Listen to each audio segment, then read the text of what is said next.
পূর্ব বর্ধমানের মন্তেশ্বর ব্লকের মামুদপুর ১ নম্বর পঞ্চায়েত এলাকায় এক কিশোরীকে অপহরণের অভিযোগে মোজাম্মেল মল্লিক নামে এক যুবককে গ্রেপ্তার করেছে মন্তেশ্বর থানার পুলিশ।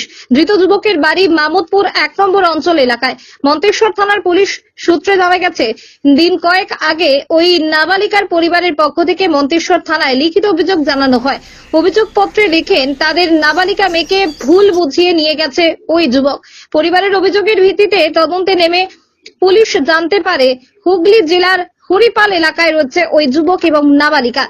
গতকাল হুগলি জেলার হরিপাল পুলিশের সহযোগিতায় ওই নাবালিকা ও যুবককে আটক করে মন্তেশ্বর থানায় নিয়ে আসে। মন্তেশ্বর থানার পুলিশ জানায়, নাবালিকাকে অপহরণের অভিযোগের ভিত্তিতে প্রয়োজনীয় ধারায় মামলা রুজু করে ওই যুবককে গ্রেপ্তার করে মন্তেশ্বর থানার পুলিশ। আজ অভিযুক্ত যুবককে কালনা আদালতে পাঠান মন্তেশ্বর থানার পুলিশ। বর্ধমান থেকে সঞ্জিত করে রিপোর্ট, বর্ধমান পত্রিকা ডিজিটাল। কতগুলো ইঞ্চের বর্ণনা হয়েছে তুমি পারো, তোমাকে দেবে